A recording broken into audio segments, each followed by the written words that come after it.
Thank you, sir. May I now request the Right Honorable Mr. Mark Conry, Prime Minister of Canada, to give his remarks to the media. Thank you very much. I will make my remarks in English and in French. And may I begin by thanking you, Prime Minister Modi, for the generous hospitality that you have extended us here in New Delhi. You've extended my ministers as they've visited, and the spirit of partnership with which you've approached our relationship since we first spoke in my capacity as Prime Minister last June. And as you mentioned, a few weeks later, you made time to come to the G7 summit in Alberta, Canada. 5 months after that, we met in Johannesburg at the G20, and now, today, the first bilateral visit of a Canadian Prime Minister here in 8 years. In the intervening months, our foreign ministers have been busy. They've met 5 times. 4 of my ministers have led delegations here to India. Provincial premiers have been here, including today. There has been more engagement between the Canadian and Indian governments in the last year than there has been in more than 2 decades combined. So, this is not merely the renewal of a relationship. It is the expansion of a valued partnership with new ambition, focus, and foresight. A partnership between 2 confident countries charting our own course for the future. In the last decade, let's just reflect on what's happened. In the last decade, under your leadership, Prime Minister, India has become the fastest growing economy in the world. Per capita incomes in this country have risen at a pace never seen in history, seldom in human history. The most ambitious projects in clean energy, in the digital economy, in biofuels, in the next generation of artificial intelligence talent are all here in India.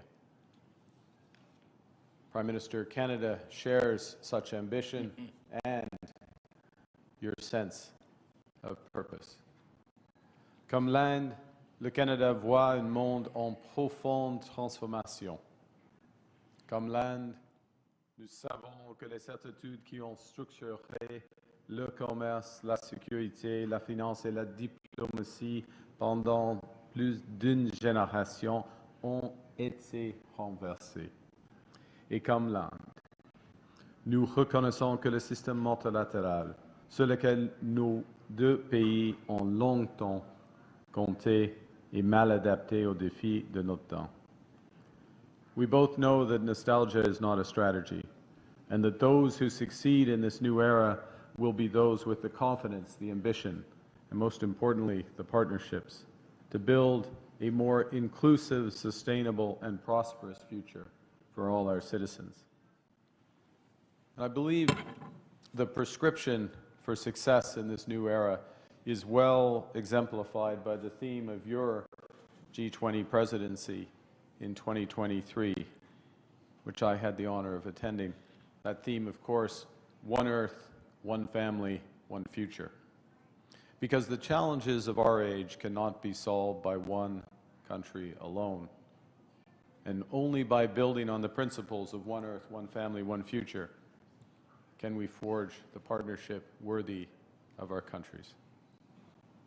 Reconnaissons que nous partageons une seule terre, nous renforçons notre collaboration en matière de climat et d'environnement. Le Canada prévoit de doubler son réseau électrique d'ici 2050 et d'accroître considérablement le déploiement des énergies renouvelables et du stockage de l'énergie. De son côté, l'Inde est une chef de file mondiale dans le domaine de l'énergie solaire à grande échelle. Les technologies de stockage d'énergie et d'autres formes d'énergie renouvelable.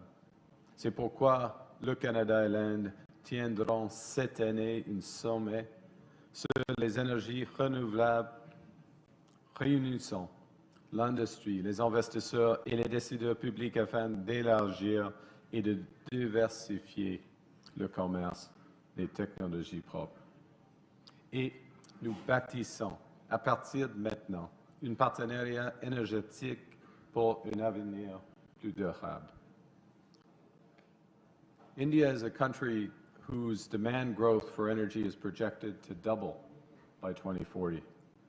And to meet that demand sustainably, India plans to increase its renewable capacity by 500 gigawatts by the end of this decade, and to almost double the share of LNG in its primary energy mix over the same period. Canada is well positioned to contribute as a reliable supplier of the world's lowest carbon, responsibly produced LNG from our west coast. As India seeks access to critical minerals for its manufacturing, its clean tech, and its nuclear plans, Canada's resource base and world-leading companies position it as a strategic partner. As one example, the nuclear agreement, the uranium agreement signed today. As another, the fact that 40% of the world's mining companies are listed in Canada. Today, we are launching a strategic energy partnership with significant potential to expand bilateral energy trade. We've signed, as you've seen, a new critical minerals partnership spanning development, processing, and secure supply chains for clean energy, electric vehicles, and advanced manufacturing. We're deepening our cooperation in clean energy, expanding collaboration across wind, solar, and hydrogen. Because Canada has big plans as well. We plan to double our grid by 2050, and India can be a major partner in this expansion. As you've seen, the Government of India and Cameco have signed a major $2.6 billion uranium supply agreement supporting India's nuclear ambitions and our shared commitment to clean, reliable baseload power. All of these agreements, under one planet, are beginning of a new prosperous relationship that will offer generational opportunities for workers and businesses in both our countries, and which will protect the planet for future generations. Secondly, we are one family. The greatest, most enduring strengths between Canada and India are the families who call our nations home. Nearly 2 million Canadians trace their roots to India, including leaders in business, science, culture, and government. Tens of thousands of people travel between our countries every year to visit friends and family. 400,000 talented Indians study in Canada. That is twice the number in the United States. It is 4 times the number in the United Kingdom. These students, these connections, deepen our ties. And so we're collaborating to build on those strengths. We've launched the new Canada-India Talent and Innovation Strategy with 13 new partnerships to deepen our ties in education. And this includes collaborations involving McGill, the University of Toronto, University of British Columbia, to work across artificial intelligence, health sciences, and digital architecture. Notre partenariat va propulser des centaines de chercheurs canadiens et indiens grâce à des projets de recherche conjoints de pointe.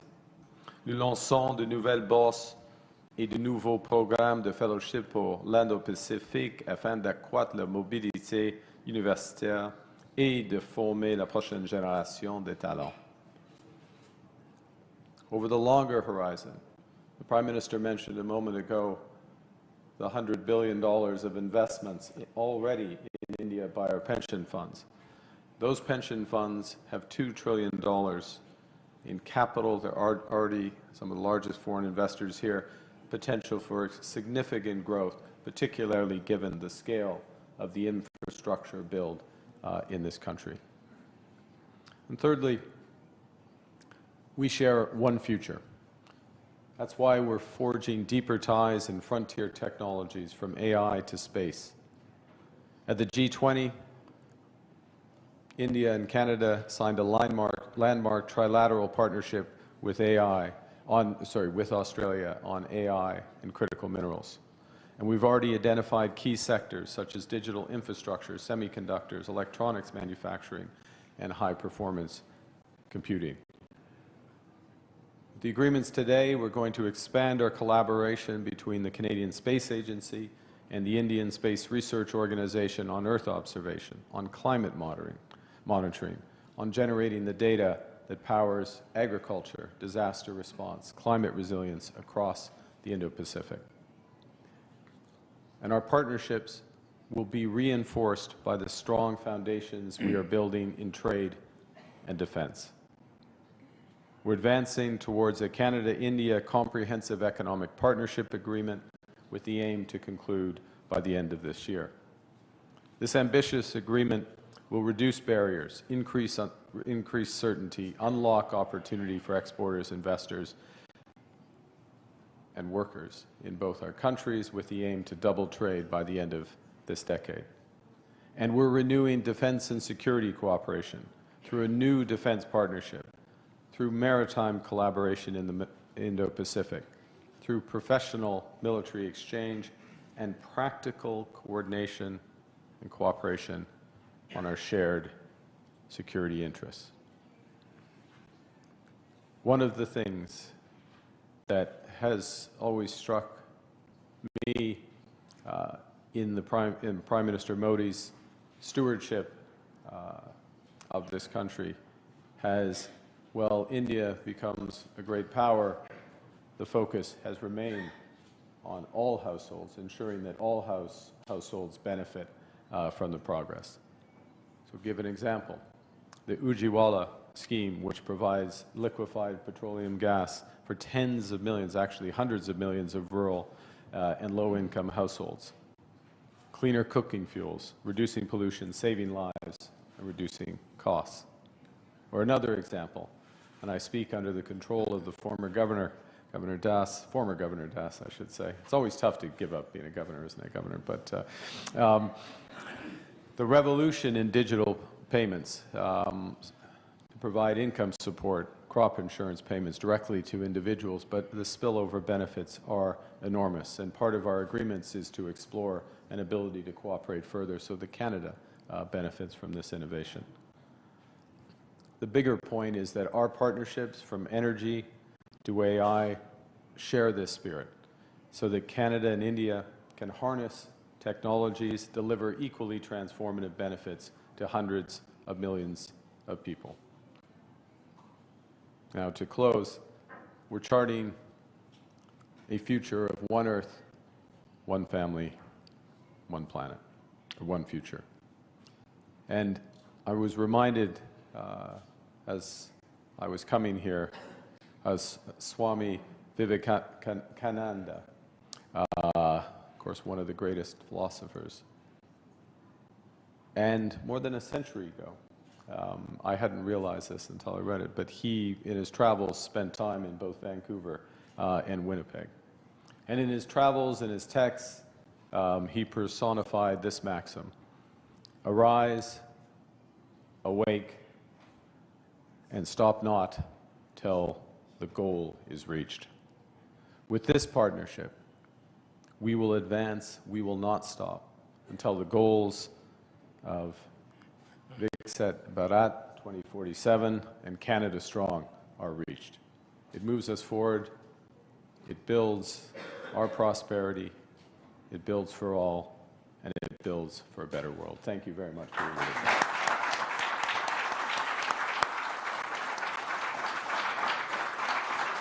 Thank you, sir. That concludes the press statements, ladies and gentlemen.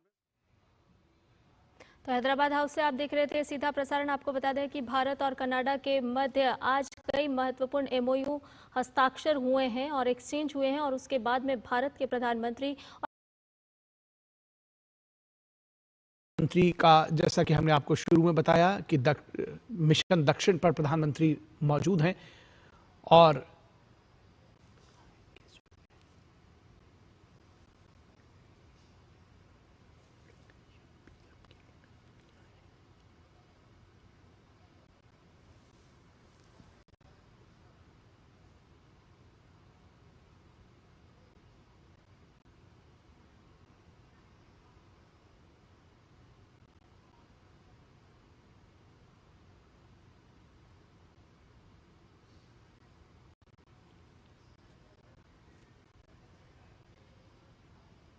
unprecedented development. Our beloved Prime Minister, Shri Narendra Modi ji. மாண்புமிகு பாரத பிரதமர் அவர்களை உங்களுடைய பலத்த கரவொலிக்கு மத்தியில் விழா மேடைக்கு வருக வருக என அன்புடன் வரவேற்கின்றோம். We extend a very warm welcome to our esteemed dignitaries as well. விருந்தினர்களையும் விழா மேடைக்கு வருக வருக என அன்புடன் வரவேற்கின்றோம். Honorable Prime Minister, sir, your steadfast commitment to building world-class infrastructure, your relentless pursuit of Sabka Saath, Sabka Vikas and Sabka Vishwas, and your eloquent articulation of a self-reliant and prosperous India inspire us all. Sir, we are truly privileged to have you here today to inaugurate projects worth over 4,400 crore rupees for the development of Tamil Nadu infrastructure. விழா தொடக்கமாக நாட்டுப்பண் மற்றும் அதனை தொடர்ந்து தமிழ் தாய் வாழ்த்து பாடப்படும். அனைவரும் எழுந்து நிற்குமாறு அன்புடன் கேட்டுக்கொள்கின்றோம். We request everyone to kindly rise for the national anthem and it shall be followed by the state invocation song Tamil Thai Vaalthu. जनगण मन अधिनायक जय हे भारत भाग्य विधाता पंजाब सिंधु गुजरात मराठा द्राविड उत्कल बंगा विंध्य हिमाचल यमुना गंगा उच्चल जलधि तरंगा तब शुभ नामे जागे तब शुभ आशीष मागे गाहे तब जय गाथा जनगण मंगलदायक जय हे भारत भाग्य विधाता जय हे जय हे जय हे जय जय जय जय हे நீராரும் கடலுடுத்த நிலமடந்தை கெழிலொழுகும் சீராரும் வதனமென திகழ் பரத கண்டமிடு தெக்கணமும் அது சிறந்த திராவிடன திருநாடும் தக்க சிறு பிறை நுதலும் தரித்தனரும் திலகமுமே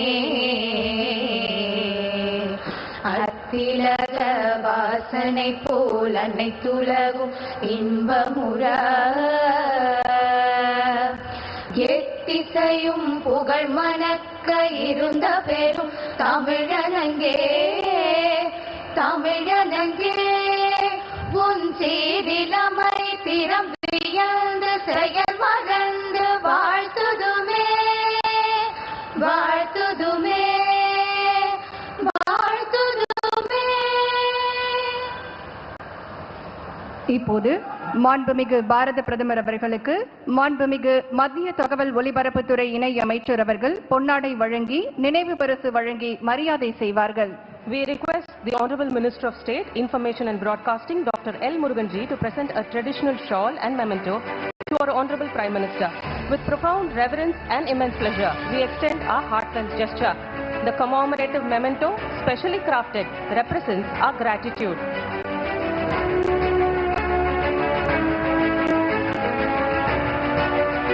அடுத்ததாக மாண்புமிகு பாரத பிரதமர் அவர்களுக்கு தமிழ்நாடு அரசின் சார்பாக மாண்புமிகு நெடுஞ்சாலைகள் சிறு துறைமுகங்கள் மற்றும் பொதுப்பணித்துறை அமைச்சர் அவர்கள் பொன்னாடை மற்றும் நினைவு பரிசு வழங்கி சிறப்பு செய்வார்கள். We request the Honorable Minister for Highways, Minor Courts and PWD, Tamil Nadu Government, Shri E.V. Veluji, to present a shawl and a memento to our Honorable Prime Minister.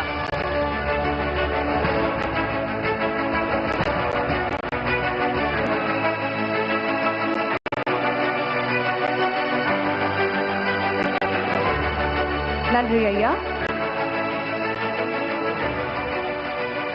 இப்போது மாண்புமிகு மத்திய தகவல் ஒலிபரப்புத்துறை இணை அமைச்சர் டாக்டர் எல் முருகன் அவர்களை வரவேற்புரையாற்ற அன்புடன் அழைக்கின்றோம். We now invite our Honorable Minister of State, Information and Broadcasting, Dr. L. Murugan ji, to deliver the welcome address. Bharat माता की, भारत माता की. வரலாற்று சிறப்புமிக்க இந்த நிகழ்வுல நம்முடைய மாண்புமிகு பிரதமர் திரு நரேந்திர மோடிஜி அவர்கள் தமிழ்நாட்டுக்கு எப்பப்ப வர்றாங்களோ அப்பப்பெல்லாம் பல்வேறு நல்ல திட்டங்களை, வளர்ச்சி திட்டங்களை கொடுப்பது. இன்றைக்கு கிட்டத்தட்ட 5000 கோடி ரூபாய்க்கான வளர்ச்சி திட்டங்களை கொடுக்க தமிழகத்திற்கு வருகை தந்திருக்கின்ற மாண்புமிகு பாரத பிரதமர் மரியாதைக்குரிய திரு நரேந்திர மோடிஜி அவர்களே, மரியாதைக்குரிய தமிழகத்தினுடைய ஆளுநர் ஐயா RN ரவி அவர்களே, மரியாதைக்குரிய அமைச்சர் அண்ணன் வேலு அவர்களே, மரியாதைக்குரிய சட்டமன்ற எதிர்க்கட்சி தலைவர் அண்ணன் எடப்பாடி பழனிசாமி அவர்களே,